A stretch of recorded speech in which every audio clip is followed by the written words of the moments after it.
नमस्कार, मैं रवीश कुमार। 8 नवंबर 2016 को शाम 8 बजे प्रधानमंत्री नरेंद्र मोदी अचानक टीवी पर आते हैं और नोटबंदी का ऐलान कर देते हैं। उस वक्त ना कोई तैयारी थी, ना किसी को खबर। देखते देखते लाखों लोगों की बचत उड़ गई और आम गरीब लोग बैंकों के बाहर नोट बदलने की लाइनों में लगा दिए गए। अपना पैसा बेकार होने के सदमे से कई लोगों के मरने और रोने धोने की खबरें भी उस समय खूब छपीं। क्या देश कभी जान पाएगा कि वह फैसला कैसे लिया गया, क्यों लिया गया और उसका नतीजा क्या निकला? क्या यह भी जान पाएगा कि कितने लोग अपने नोट नहीं बदल सके और वो राशि कितनी रही होगी, जिससे पता चले कि आम लोगों की मेहनत की कमाई के इतने हजार करोड़ नष्ट हो गए। 8 नवंबर 2016 के दिन ऐसा धमाका हुआ कि किसी को समझ नहीं आया। यह फैसला भी 2020 की तालाबंदी के जैसा था। एक ही झटके में देश सड़क पर आ गया। पुराने नोट बदलने की समय सीमा इतनी कम थी कि बैंकों के बाहर लंबी लंबी कतारें लग गईं। नोटबंदी के बाद बैंकों के कई कैशियरों ने बताया कि उनके पास नोट गिनने तक की मशीनें नहीं थी। हाथ से गिनने के कारण कम नोट गिने गए तो अपनी जेब से उसकी भरपाई करनी पड़ी।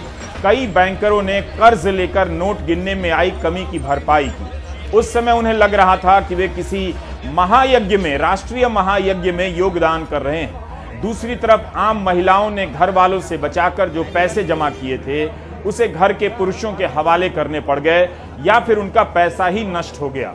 नोटबंदी ने समाज पर व्यापक असर डाला। मीडिया रिपोर्ट के अनुसार नोटबंदी के दौरान 150 से अधिक लोग मर गए। ऐसे अनेक लोगों के काम धंधे छूट गए। जीडीपी को गहरा धक्का पहुंचा और कई धंधे बंद हो गए। नोटबंदी के बाद centre for monitoring Indian economy CMI की रिपोर्ट ने बताया कि जनवरी से लेकर अप्रैल 2017 के बीच 15 लाख लोगों की नौकरियां चली गईं। तब सरकार के मंत्रियों ने तरह तरह के दावे किए कि भारत से काला धन मिटने वाला है, जाली नोट समाप्त होगा, नक्सलवाद, आतंकवाद सब मिट जाएगा, जबकि ऐसा कुछ नहीं हुआ। प्रधानमंत्री ने देश से 50 दिन का समय मांगा तो कभी कह दिया कि वे फकीर हैं, झोला लेकर चले जाएंगे। फैसले का आघात इतना बड़ा था कि किसी को ध्यान नहीं रहा कि अचानक इस फैसले पर सरकार कैसे और क्यों पहुंची। इस फैसले से एक एक नागरिक प्रभावित हुआ। बहुत से लोग विदेशों में थे, वे 500 और 1000 के नोट नहीं बदल सकते। रिजर्व बैंक के बाहर लाइनें लग गई। कईयों के यहाँ शादियां होने वाली थी, सारे खर्चे रुक गए। रिजर्व बैंक के बाहर लाइनें लग गई, कईयों के यहाँ शादियां रुक गईं। फिर भी एक सवाल बार बार उठता ही रहा कि नोटबंदी का फैसला क्यों लिया गया, किन लोगों के कहने पर लिया गया और इसका फायदा क्या हुआ। मैंने सिर्फ देश से 50 दिन मांगे हैं, 50 दिन। 30 दिसंबर तक मुझे मौका दीजिए मेरे भाइयों बहनों। अगर 30 दिसंबर के बाद कोई मेरी कमी रह जाए, कोई मेरी गलती निकल जाए, कोई मेरा गलत इरादा निकल जाए, आप जिस चौराहे में मुझे खड़ा करेंगे, मैं खड़ा होकर के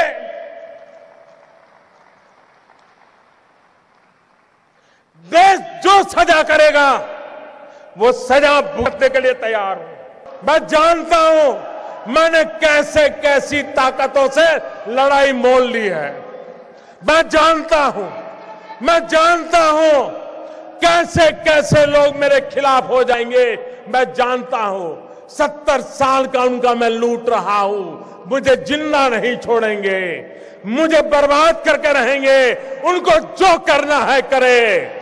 50 साल भाइयों बहनों, 50 दिन मेरी मदद करें।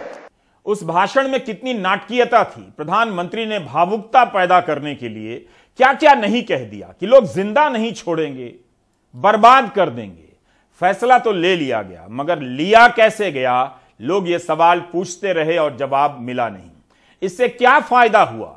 यही सवाल तालाबंदी के समय पूछा गया कि तालाबंदी का फैसला लेने से पहले क्या सोच विचार हुआ। उस समय तालाबंदी के हालात थे भी या नहीं, क्योंकि विश्व स्वास्थ्य संगठन ने भी उस वक्त तालाबंदी की राय नहीं दी थी।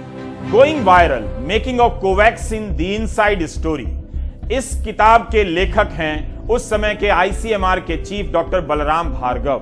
डॉक्टर भार्गव इस किताब के पेज नंबर 7 पर लिखते हैं कि मार्च के पहले सप्ताह में टॉप लीडरशिप के साथ आईसीएमआर की पहली बैठक प्रस्तावित थी। हमसे सफेद कागज पर सुझाव देने के लिए कहा गया। हमने केवल 2 पंक्तियां लिखी, तालाबंदी करें। टॉप लीडरशिप का नाम तक नहीं है। क्या इस तरह से तालाबंदी का फैसला लिया गया? तो क्या नोटबंदी के समय भी पर्ची पर लिखकर फैसला लिया गया? कोई नहीं जानता। सुप्रीम कोर्ट के 5 जजों की पीठ ने एक अहम फैसले में केंद्र सरकार और भारतीय रिजर्व बैंक से कहा है कि नोटबंदी के फैसले से संबंधित फाइलें तैयार कीजिए और व्यापक हलफनामा दायर कीजिए। कोर्ट ने कहा है कि नोटबंदी के एक दिन पहले केंद्र सरकार ने भारतीय रिजर्व बैंक को जो पत्र लिखा था वह भी उसमें शामिल हो। सुप्रीम कोर्ट की पीठ इस बात पर विचार करेगी कि क्या सरकार के पास आरबीआई अधिनियम की धारा 26 के तहत 500 और 1000 रुपए के सभी नोटों को बंद करने का अधिकार है। क्या नोटबंदी करने की प्रक्रिया उचित थी? अगली सुनवाई 9 नवंबर को होगी।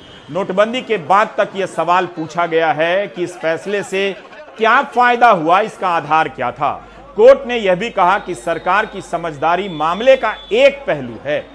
हम जानते हैं कि लक्ष्मण रेखा कहां है, लेकिन जिस तरह से यह किया गया है और प्रक्रिया कुछ ऐसी है जिसकी जांच की जा सकती है, इसके लिए हमें इसकी सुनवाई की आवश्यकता है। कोई भी घोषणा एक तरह से या दूसरी तरह से भावी पीढ़ी के लिए है। हमें लगता है कि यह संविधान पीठ का कर्तव्य है कि वह इसका किसी ना किसी तरह से जवाब दे।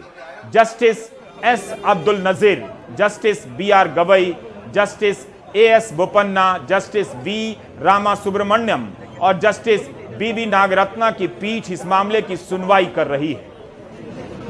फैसला कैसे लिया गया, यह सवाल लंबे समय तक पूछा जाता रहा। नोटबंदी के एक साल बाद 24 दिसंबर 2017 को आर्थिक मामलों के सचिव, तत्कालीन सचिव शक्तिकांत दास का एक बयान आता है। यह बयान कई अखबारों में छपा है। वे कहते हैं कि फैसले तक कैसे पहुंचा गया, उस प्रक्रिया में जाने की कोई जरूरत नहीं है। हमें इस पर फोकस करना चाहिए कि इससे नतीजा क्या निकला। चलिए इसी पर बहस हो जाए। बता दीजिए कि क्या नतीजा निकला। वही शक्तिकांत दास इस समय भारतीय रिजर्व बैंक के गवर्नर हैं। Sir, you said that this particular decision must have come as a surprise to everyone. I want to know, sir, when exactly was this decided that you need to stop? If you can just throw light on that, and how many consultations? You said the chief secretaries were sensitized. So were they sensitized at that moment when you took this decision, or when? I mean, no, if you the could chief just... secretaries have been sensitized only after the decision was announced by the Honorable Prime Minister, and the chief secretaries were sensitized about the steps which they are now required to take.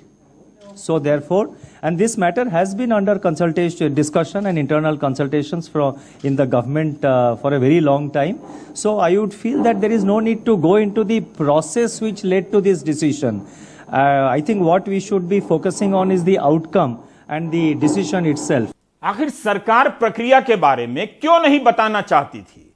अगस्त 2019 में RTI के आधार पर live mint business standard में खबर छपती है कि reserve bank के board ने चेतावनी दी थी कि नोटबंदी से भारत की अर्थव्यवस्था पर नकारात्मक असर पड़ेगा और काले धन पर खास असर नहीं पड़ेगा। नोटबंदी के फैसले के ऐलान से 2.5 घंटे पहले रिजर्व बैंक के बोर्ड ने यह राय दी थी। बोर्ड ने कहा कि काला धन कैश में नहीं है, दूसरे रूपों में है। सुप्रीम कोर्ट के पास जब पूरी फाइल पहुंचेगी तब इन सवालों की पुष्टि होगी, जवाब मिल सकते हैं। पता चलेगा कि क्या नोटबंदी से नुकसान की चेतावनी दी गई और यह चेतावनी कैसे बदली गई। मीडिया की पुरानी रिपोर्ट उठाकर देखिए। नोटबंदी के अगले साल 2017-18 की रिपोर्ट में रिजर्व बैंक ने कहा है कि 99.3% नोट वापस आ गए, केवल 10,720 करोड़ वापस नहीं आए। जबकि नोटबंदी के बाद नए नोट छापने में ही रिजर्व बैंक को करीब 8,000 करोड़ रुपए खर्च करने पड़ गए। जबकि सरकार सुप्रीम कोर्ट में लंबे चौड़े दावे करती रही कि इतना लाख करोड़ काला धन वापस नहीं आएगा, नष्ट हो जाएगा, मगर ज्यादातर पैसा तो उस समय वापस आ गया। सुप्रीम कोर्ट में अटॉर्नी जनरल ने कहा कि सरकार को उम्मीद है कि 10 से 11 लाख करोड़ रुपया वापस आएगा और 4 से 5 लाख करोड़ नोट वापस नहीं आएगा। भारतीय रिजर्व बैंक ने अपनी सालाना रिपोर्ट में कहा कि 15.3 लाख करोड़ 500 और 1000 रुपए के पुराने नोट 30 जून 2017 तक वापस आ गए। उस समय जाली नोट को लेकर खूब भ्रम फैलाया गया कि भारतीय मुद्रा में जाली मुद्रा का चलन बढ़ गया है, लेकिन पता चला कि कुछ करोड़ रुपए ही जाली नोट पकड़े गए। राष्ट्रीय अपराध शाखा ब्यूरो की रिपोर्ट के अनुसार 2020 में 92 करोड़ के जाली नोट बरामद हुए। 2019 की तुलना में 190% अधिक है। उस साल 25 करोड़ के जाली नोट बरामद हुए थे, यानी नोटबंदी के बाद जाली नोटों की संख्या बढ़ गई। मई 2022 में भारतीय रिजर्व बैंक की रिपोर्ट आई कि 500 के जाली नोटों की संख्या में 102% तक की वृद्धि हुई है। 2000 के जाली नोटों की संख्या में 55% की वृद्धि हुई है। हमने पिछले सप्ताह बताया कि केवल गुजरात और महाराष्ट्र में चंद रोज पहले 317 करोड़ के जाली नोट पकड़े गए हैं। नोटबंदी के बाद के वर्षों से भी ज्यादा जाली नोट पकड़े गए। तो नोटबंदी से जाली नोट समाप्त नहीं हुए। आपको एक और चीज बताना चाहता हूं। नोटबंदी से एक साल पहले 23 दिसंबर 2015 को राज्यसभा में सरकार ने कहा कि भारत में कितने जाली नोट चलन में हैं इसका कोई ठोस अनुमान नहीं, पता ही नहीं था। मगर जाली नोट के नाम पर भी नोटबंदी को सही बताया गया। इसी जवाब में गृह राज्य मंत्री हरिभाई चौधरी कहते हैं कि 2014 में 36 करोड़ के जाली नोट पकड़े गए। क्या जाली नोट इतने अधिक हैं जो पकड़ा गया था 36 करोड़ कि नोटबंदी ही एकमात्र रास्ता दिखा? अब बात करते हैं सूचना के अधिकार की। इस कानून को आए 17 साल हो गए। दुनिया भर में और भारत में पत्रकारिता खत्म की जा रही है। गोदी मीडिया के पास हजारों करोड़ रुपए के विज्ञापन हैं, मगर सरकार के दावों पर सवाल करने वाली रिपोर्ट या डिबेट नजर नहीं आती है। ऐसे में सूचना के अधिकार का महत्व आपके लिए बढ़ जाता है। चंद रोज पहले की यह खबर सूचना के अधिकार के आधार पर बनाई गई है। एक आरटीआई कार्यकर्ता ने जानकारी इकट्ठा कर बता दिया कि महेबा प्रखंड के गांव दमरास में सड़क नहीं बनी, लेकिन उसके नाम पर 16,33,000 रुपए निकाल लिए गए। इस काम में प्रधान और अधिकारियों की मिलीभगत थी। जब यह सूचना बाहर आई तब जिलाधिकारी को कार्रवाई करनी पड़ी और 7 अधिकारियों को सस्पेंड किया गया। इस रिपोर्ट में सूचना के अधिकार के कार्यकर्ता का नाम नहीं दिया गया है। उधर पंजाब के मानसा के आरटीआई कार्यकर्ता मानिक गोयल ने यह जानकारी हासिल कर ली कि पंजाब की जेलों के लिए 2016 से जैमर नहीं खरीदे गए।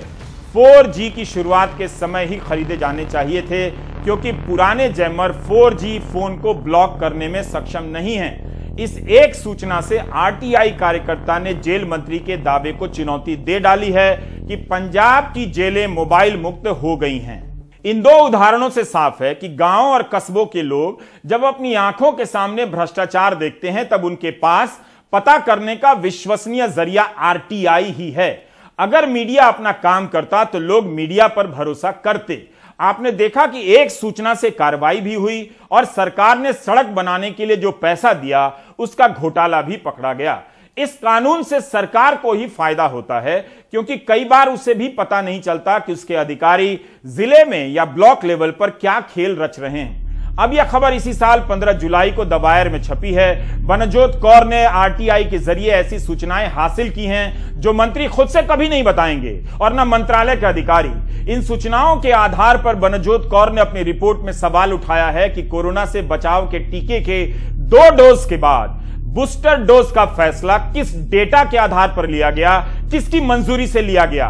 बनजोत कौर बताती हैं कि प्रधानमंत्री ने जब 10 जनवरी 2022 को बूस्टर डोज का ऐलान किया, तब उससे पहले टीकाकरण के लिए बनी राष्ट्रीय सलाहकार समिति और CDSCO central drug standards control organisation को भरोसे में नहीं लिया गया। यही नहीं, जुलाई में जब यह रिपोर्ट द वायर में छपती है तब तक central drug standard control organisation ने बूस्टर डोज को मंजूरी नहीं दी थी, ऐसा लिखा है। 7 जून के जवाब में CDSCO कहता है कि उसने बूस्टर डोज को मंजूरी नहीं दी है। जब मैंने स्वास्थ्य मंत्रालय से पूछा कि ड्रग रेगुलेटर CDSCO ने किस क्लिनिकल ट्रायल डेटा के आधार पर आपसे कहा कि आप इन प्रिकॉशनरी डोजेस को अप्रूव कर दीजिए, तो इस सवाल का जवाब देने के लिए मेरी याचिका सरकार ने CDSCO के पास ट्रांसफर कर दी। मेरी भी एक इसी तरह की याचिका CDSCO के पास ऑलरेडी गई हुई थी। ICMR ने भी इस प्रश्न के जवाब के लिए मेरी याचिका CDSCO को ट्रांसफर कर दिया। आइडियली होना ये था कि इन सब का एक मिला जुला सा जवाब आता, पर जवाब में फर्क था। जैसे मेरे दायर की हुई याचिका में CDSCO ने कहा कि आप SEC सब्जेक्ट एक्सपर्ट कमेटी के मिनट्स ऑफ मीटिंग हमारे वेबसाइट पे देख लीजिए और आपको जवाब मिल जाएगा। पर जो याचिका ट्रांसफर होकर CDSCO के पास गई थी, उस एक याचिका के जवाब में CDSCO ने कहा कि हमने तो कभी प्रिकॉशनरी डोजेस अप्रूव ही नहीं किया। तो मेरी याचिका के जवाब में कहा कि आप वेबसाइट खंगाल लीजिए, वहां आपको मिनट्स ऑफ मीटिंग मिल जाएंगे। पर मेरे ही द्वारा डाली गई एक दूसरी याचिका के जवाब में, जो कि उसके पास ट्रांसफर होके गई थी, CDSCO ने कहा कि हमने कभी भी प्रिकॉशनरी डोजेस को अप्रूव नहीं किया। पर कहानी यहीं पे खत्म नहीं होती। कई बार स्वास्थ्य मंत्रालय खुद ने भी भटकाने हुए जवाब हमें दिए।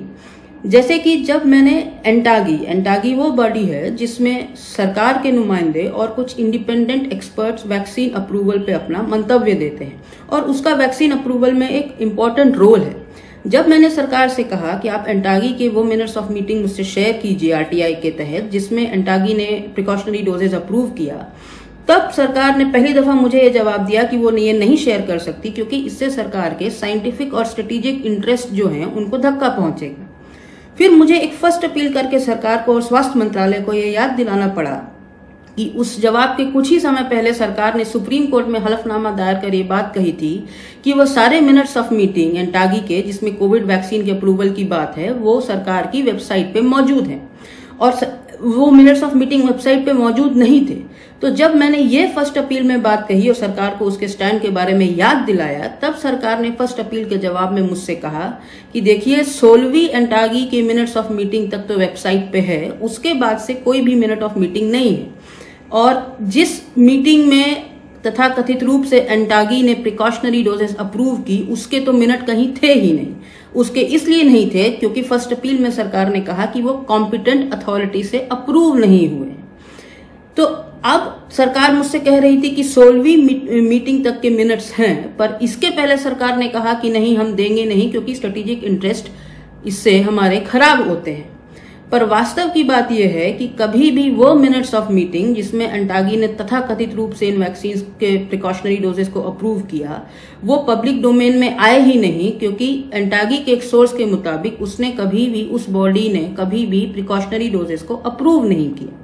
द वायर पर आप यह पूरी रिपोर्ट पढ़ सकते हैं। प्रेस कॉन्फ्रेंस में जो जवाब दिया जाता है वो अक्सर पूरा नहीं होता। एक अच्छा पत्रकार हमेशा संदेह करता है और बाकी तथ्यों की पड़ताल करता है। इसके लिए वो RTI का सहारा लेता है। RTI कार्यकर्ता जब सूचना लाते हैं, सूचना लाने के लिए कई बार आयोगों के चक्कर लगाते हैं, दफ्तर में जाते हैं, मतलब सारा खर्चा RTI कार्यकर्ता उठाता है।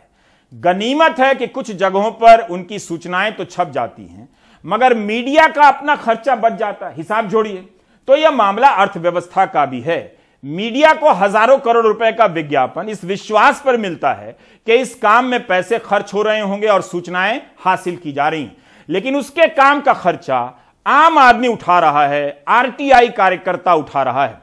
यह खबर टाइम्स ऑफ इंडिया में छपी है, 22 जुलाई की है। RTI कार्यकर्ता रोबिन जैकियस ने RTI से पता लगाया कि हैदराबाद नगर निगम पर 95,275 करोड़ रुपए का कर्जा है, जबकि निगम की कुल आय करीब 96,000 करोड़ रुपए ही है। इसी तरह RTI से जानकारी मिलती है कि मेदिनीपुर में 122 किसानों ने आत्महत्या की है, मगर बंगाल सरकार कहती है कि एक भी किसान ने आत्महत्या नहीं की है।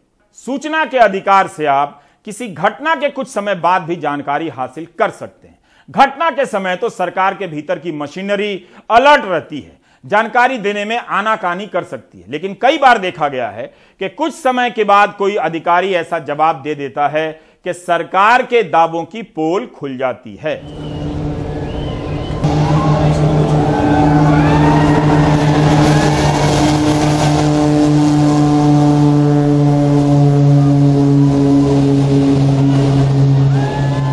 जैसे 2017 में गुजरात चुनावों के पहले आपने ये इवेंट देखा, तब प्रधानमंत्री मोदी पानी में उतरने वाले और पानी से उड़ने वाले जहाज में बैठे थे।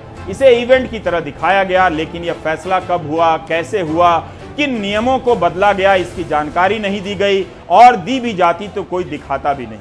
इस घटना के 4 साल बाद अक्टूबर 2021 में आर्टिकल 14 RTI से जानकारी हासिल करता है और अपनी रिपोर्ट में दिखाता है कि इस इवेंट के लिए कैसे पर्यावरण से संबंधित नियमों में ढील दी गई, एक्सपर्ट कमेटी के सुझावों के खिलाफ जाने के लिए दबाव बनाया गया। अगर आरटीआई नहीं हुआ होता तो आप कैसे ये जान पाते? यह भी सही है कि यह खबर कितने लोगों तक पहुंची होगी। क्या उन लोगों ने पढ़ा होगा जिन्होंने इस इवेंट का प्रसारण देखा होगा? क्या उन्हें पता भी है कि इस समय पानी पे उड़ने वाले जहाज की क्या हालत है, जहाज उड़ भी रहा है या नहीं?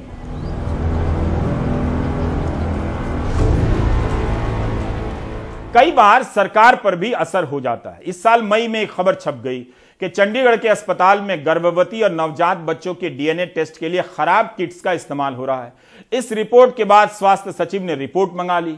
अगर यह कानून खत्म कर दिया गया, इसके तहत जवाबों को टाला जाने लगा, तब अगर आपके किसी अपने की जान पुरानी दवा देने से चली जाएगी तो आप कैसे पता करेंगे? गोदी मीडिया तो यह काम करेगा नहीं। मैं 2012 से आरटीआई फाइल करता रहा हूँ। मैंने अभी तक 200 से ज़्यादा आरटीआई फाइल की हुई है। मैं अपने अनुभव से बता सकता हूँ कि आरटीआई में सबसे ज़्यादा जरूरी होता है कि आप आरटीआई को कैसे ड्राफ्ट करते हो। अगर ड्राफ्ट करने में एक जरा से भी चूक हो गई तो सरकारी अफसर उसका माहिती नहीं देते हैं। इसका ये मतलब नहीं होता है कि अगर आपने अच्छे से ड्राफ्ट की और फाइल की आरटीआई तो आपको जवाब मिल ही जाए। सरकारी अफसरों के पास बहुत सारे बहाने होते हैं, जिसका बहाना लेके वो आरटीआई में इंफॉर्मेशन देने से मना कर देते हैं। मैं एक उदाहरण देना चाहता हूँ। मैंने परीक्षा लेने वाले एक आयोग में आरटीआई फाइल करके पूछा था कि परीक्षा में क्वेश्चन पेपर और आंसर की बनाने वाले पर्सन की एजुकेशन क्वालिफिकेशन क्या है, तो मुझे उनकी प्राइवेसी का बहाना बना के माहिती देने से मना कर दिया गया। अब जब एक नागरिक को माहिती देने से मना किया जाता है तब नागरिक के पास विकल्प होता है कि वो सूचना आयोग में उसकी सेकंड अपील फाइल करे। लेकिन जब सूचना आयोग में नागरिक अपनी सेकंड अपील फाइल करता है और उसकी हियरिंग डेट आती है तो नागरिक को खुद सूचना आयोग में प्रेजेंट रह के अपना केस डिफेंड करना पड़ता है। अगर किसी कारणवश नागरिक हियरिंग के दिन हाजिर ना रह पाए तब ज़्यादातर केस में सूचना आयोग सरकारी अफसर की बात सुन के उनके फेवर में फैसला दे देते हैं। उसका एक बड़ा कारण ये है कि भारत में ज़्यादातर सूचना आयोग वो है जो सरकार से रिटायर्ड किए हुए अफसर है। दूसरी बात, जब नागरिक हियरिंग के दिन प्रेजेंट रह के अपना केस डिफेंड करना चाहे तब भी उसको अपनी बात रखने के लिए 4 से 5 मिनट का ही समय दिया जाता है।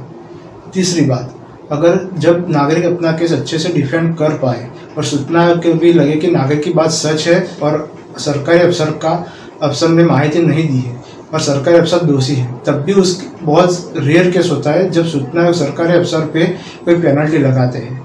चौथी और मुख्य बात, आरटीआई का मुख्य उद्देश्य है गवर्नेंस में ट्रांसपेरेंसी लाने का।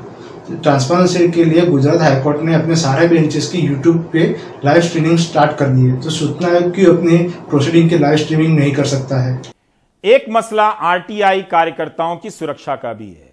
उनसे कहा जाता है कि घर या दफ्तर का पता दें, जबकि कोलकाता हाईकोर्ट का आदेश है कि आप भारतीय डाक विभाग से पोस्ट बॉक्स नंबर लेकर वही पता दें। मगर स्पीड पोस्ट से सूचना जाती है और स्पीड पोस्ट का डाक पोस्ट बॉक्स में जमा नहीं होता। एक आंकड़े के अनुसार अभी तक 99 आरटीआई कार्यकर्ताओं की जान जा चुकी है, 180 पर जानलेवा हमले हो चुके हैं। तो कोई भी नहीं चाहता, इससे साफ है कि सूचना के अधिकार के तहत व्यवस्था ऐसी बन जाए कि हर नागरिक बेखौफ सूचनाएं मांगने लग जाए, क्योंकि तब सबकी पोल खुल जाएगी। अंजलि भारद्वाज का सतर्क नागरिक संगठन लगातार इन सवालों को लेकर काम करता है। तब भी काम करता है जब गोदी मीडिया में बदल चुके मीडिया का ध्यान इन प्रश्नों पर नहीं जाता है। 17 साल हो गए इस कानून को आए हुए, लेकिन आज अगर लोग सूचना मांग रहे हैं तो सरकारें बहुत समय पर तो ये कह रही हैं कि हम सूचना रख ही नहीं रहे, हमने सूचना रखना बंद कर दिया है। जैसे लोग सवाल पूछते हैं कि कोविड के समय पर ऑक्सीजन की कमी से कितने लोगों की मृत्यु हुई, तो सरकारें कहती हैं कि हमारे पास ये डेटा ही नहीं है। अगर पूछा जाए कि माइग्रेंट वर्कर्स जो प्रवासी मजदूर थे उनकी मृत्यु हुई, कितनी मृत्यु हुई जो चल के जा रहे थे कोविड के समय पे, सरकार कहती है डेटा नहीं है। ये एक बड़ा तरीका है लोगों की सूचना के अधिकार को संकुचित करने का। आज दूसरी जो प्रहार हम देख रहे हैं वो है कि सरकारें सवालों का जवाब नहीं देती अगर उनके लिए इनकन्वीनियंट होता है सवाल। अगर भ्रष्टाचार के बारे में, मानव अधिकारों के हनन के बारे में सूचनाएं मांगी जाएं तो बिना किसी लीगल तथ्य के सरकारें सूचना देने से मना कर रही हैं। अब ऐसे में हमारे पास एक नागरिक के नाते एक ही रास्ता रह जाता है कि हम इंफॉर्मेशन कमीशन, सूचना आयोगों में जाकर शिकायत और अपील कर सकें। वहां पर भी हम देख रहे हैं कि सरकारें कोशिश कर रही हैं कि ये आयोग सही से ना चल सके, इंडिपेंडेंट तरीके से अपना काम ना कर सकें और सरकारों को ये ना कहें कि आप सूचना मुहैया कराएं। अब पहला प्रहार जो हो रहा है इंफॉर्मेशन कमीशंस पे वो ये है कि सरकारें कमीशंस में आयुक्तों की नियुक्ति नहीं कर रही। तो अगर हम सेंट्रल इंफॉर्मेशन कमीशन को देखें, केंद्र सरकार ने 2014 से एक भी कमिश्नर की नियुक्ति नहीं की जब तक लोग कोर्ट्स में नहीं गए हैं, कचहरी में नहीं गए हैं। तो इसी तरह से और भी जगहें हैं जहां पर राज्यों में नियुक्तियां नहीं की जा रही हैं। आज झारखंड और त्रिपुरा के इंफॉर्मेशन कमीशंस बंद पड़े हैं, डिफंक्ट हैं, क्योंकि एक भी कमिश्नर की नियुक्ति नहीं की गई है वहां पर जब से पुराने कमिश्नर रिटायर हुए हैं। और इसके कारण लोगों के सूचना के अधिकार पर एक बहुत बड़ी चोट है, क्योंकि अगर सरकार उन्हें सूचना नहीं देती तो कोई कमिश्नर ही नहीं है, कोई कमीशन ही नहीं है जो उनकी बात सुने। और कमिश्नर ना होने के कारण बहुत सारे मामले लंबित पड़े रहते हैं। तो हमारी जो रिपोर्ट आई है उसमें साफ नजर आ रहा है कि 3 लाख से ज्यादा केसेस, अपील्स और कंप्लेंट्स आज अलग अलग इंफॉर्मेशन कमीशंस में लंबित हैं। पेंडेंसी आसमान को छू रही है और लोगों को बहुत लंबे समय तक इंतजार करना पड़ता है अपने अपील और कंप्लेंट की सुनवाई कराने के लिए कमीशंस में। सतर्क नागरिक संगठन ने कुछ आंकड़े दिए हैं। देश भर में जितने सूचना आयोग हैं उन पर एक रिपोर्ट तैयार की है ताकि आपको पता चले कि आप तक जानकारी ना पहुंचे। इसके लिए केवल गोदी मीडिया का उदय नहीं हुआ है बल्कि इस कानून को भी कमजोर किया जा रहा है। झारखंड और त्रिपुरा का सूचना आयोग पूरी तरह से निष्क्रिय है। नए सूचना आयुक्त की नियुक्ति नहीं हुई। मणिपुर, तेलंगाना, पश्चिम बंगाल और आंध्र प्रदेश के सूचना आयोग में मुख्य सूचना आयुक्त ही नहीं है। सूचना आयोगों में अपीलों और शिकायतों का बैकलॉग बढ़ता ही जा रहा है। सूचना आयोग ने 95% मामलों में पेनल्टी ही नहीं लगाई। अगर दंड ही नहीं देंगे तो अधिकारी कैसे सुधरेंगे?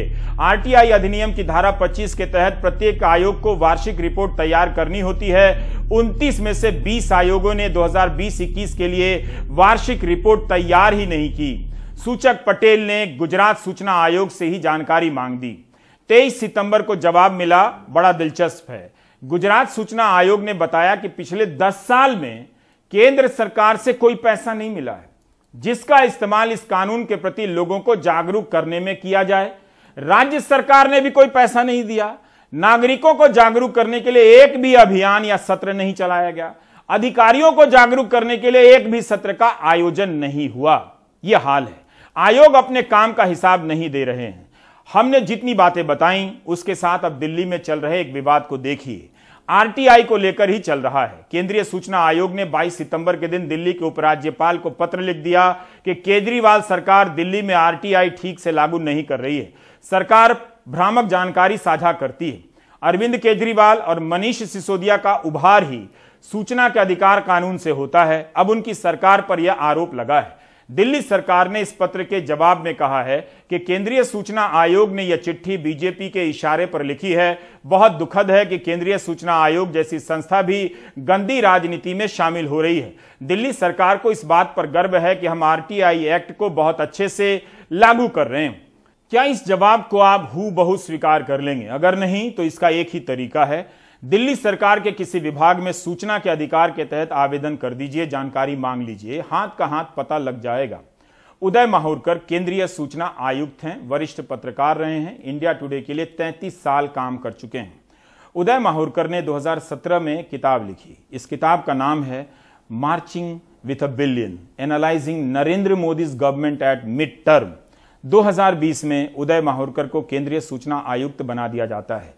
केंद्रीय सूचना आयोग की वेबसाइट पर ही पूरी पारदर्शिता के साथ उनके बारे में जानकारी दी गई है। लिखा है कि उदय माहुरकर ने मोदी मॉडल के गवर्नेंस पर भी एक किताब लिखी है। इसका नाम है सेंटर स्टेज। इस किताब में बताया गया है कि प्रशासन को लेकर मोदी मॉडल का विजन क्या है।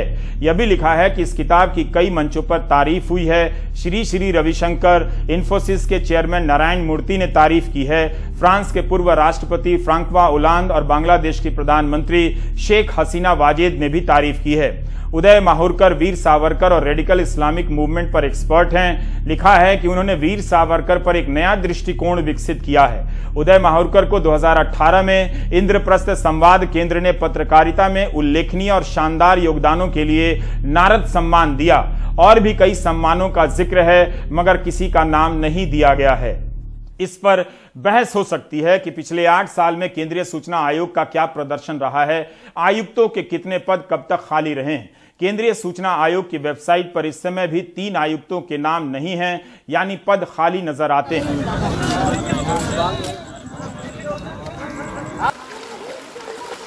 सितंबर और अक्टूबर की बारिश जो तबाही लेकर आई है, उसकी सूचना भी देश को कम है, हमें भी नहीं है। यूपी के बलरामपुर बाराबंकी जिले में सरयू और घाघरा नदी का पानी उफान पर है। राप्ती भी नियंत्रण से बाहर है। बाढ़ का पानी गांव घरों में घुस गया है। आम गरीब लोग प्रभावित हो रहे हैं। प्रशासन दावा कर रहा है कि राहत पहुंचाई जा रही है। 8-8 घंटे के रोस्टर पर सचिव, लेखपाल, मेडिकल और नर्सिंग के लोग राहत के काम में लगाए जा रहे हैं, लेकिन कई लोग इस दावे से संतुष्ट नहीं। अब इस बाढ़ का कवरेज होता तो प्रशासन को भी उसी समय पता चलता कि उसके काम में कहां कमी रह जा रही है, सुधार करने का मौका मिलता, लोगों की परेशानी कम होती, लोग भी सरकार की जय जय करते। कवरेज होता तो लोगों को यह भी पता चलता कि आपदा राहत के काम में प्रशासन को कितनी मुश्किलों का सामना करना पड़ता है। लेकिन अब के गोदी मीडिया के दौर में यह सब स्पीड न्यूज की खबरें हैं। 4 सेकंड में खबर समाप्त हो जाती है। कितने हजार एकड़ में फसलें बर्बाद हुई हैं, किस किसान की कितनी लागत डूबी है, मुआवजा मिलने की प्रक्रिया क्या है, सभी को मिल भी रहा है या कुछ ही को मिल रहा है। अब ये सभी सवाल पत्रकारिता के कोर्स से ही बाहर कर दिए गए हैं। बहुत पानी आ गया सर, घरों में पानी भर गया है, इतनी समस्याएं हो रही हैं, जीव जंतु निकल के घर में आ रहे हैं। खाना बनाने के लिए छोटे छोटे बच्चे हैं जिनको खाने में बड़ी दिक्कत हो रही है। गवर्नमेंट की तरफ से भी कोई भी सुविधा मुहैया नहीं हुई है, ना कोई, बस नाव लगा दी गई है सेंटर पर, अभी कोई खाने पीने का ना कोई लंच पैकेट है, ना कुछ कोई भी व्यवस्था यहाँ पे भी नहीं हुई। घर में पानी भरा, तख्त के ऊपर लोग चारपाई रख के और कोई व्यवस्था करके किसी तरह खिचड़ी तहरी बना के किसी तरह बच्चों को का पेट पालन हो रहा है। ये समझ लीजिए इतनी समस्या, ऊपर से भी परस रहा, नीचे से तो आप लोग देख ही रहे।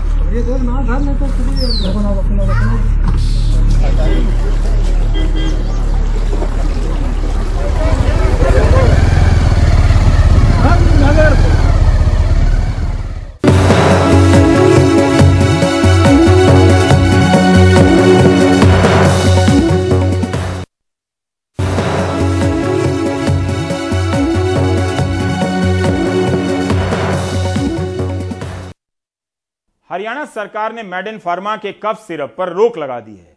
पिछले दिनों विश्व स्वास्थ्य संगठन ने चेतावनी जारी की कि इस कंपनी के कफ सिरप पीने से अफ्रीका के गांबिया में 66 बच्चे मर गए। केंद्रीय और हरियाणा ड्रग विभाग ने अपनी जांच में पाया है कि सोनीपत की मैन्युफैक्चरिंग यूनिट में जो सिरप तैयार होता है उसमें कई तरह की खामियां हैं। फार्मा से पूछा गया है कि क्यों ना आपका लाइसेंस रद्द कर दिया जाए। मेडेन फार्मा की तमाम दवाइयों के उत्पादन पर रोक। हरियाणा और केंद्र सरकार के ड्रग विभाग के अधिकारियों ने मेडेन फार्मा के इस प्लांट के निरीक्षण के दौरान और शक के घेरे में आई कफ सिरप को लेकर कई तरह की खामियां पाई। हरियाणा के ड्रग कंट्रोलर ने मेडेन फार्मा को कारण बताओ नोटिस जारी कर 14 अक्टूबर तक अपना पक्ष रखने को कहा है। इस नोटिस में कहा गया कि मिली खामियों को देखते हुए क्यों न आपका लाइसेंस रद्द कर दिया जाए। अफसरों को निरीक्षण के दौरान शक के दायरे में आई कफ सिरप के उत्पादन और टेस्टिंग में इस्तेमाल उपकरणों की लॉगबुक नदारद मिली। सिरप में इस्तेमाल कई सॉल्ट के बैच नंबर भी नहीं मिले।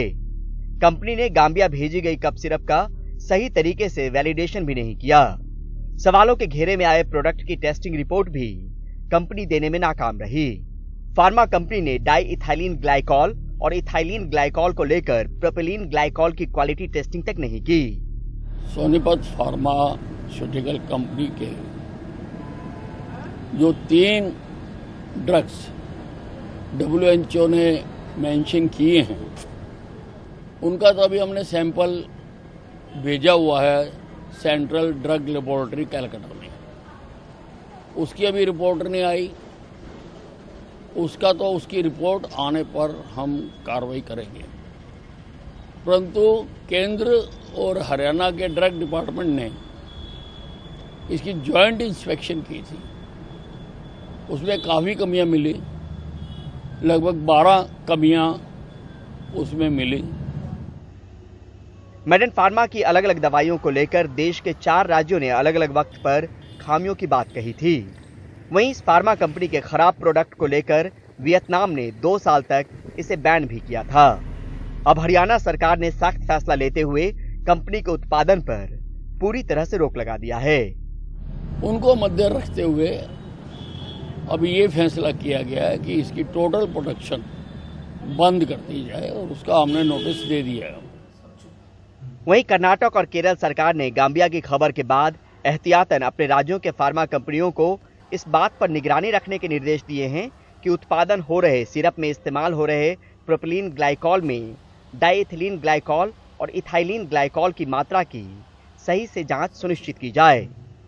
सख्ती भी जरूरी है और जरूरत सख्त फैसले लेने की भी है, साथ में सबक भी, क्योंकि सवाल महज एक कंपनी का नहीं बल्कि वैश्विक स्तर पर भारत की साख से जुड़ा है। नई दिल्ली से परिमल कुमार, एनडीटीवी इंडिया। आप देख रहे थे प्राइम टाइम। नमस्कार।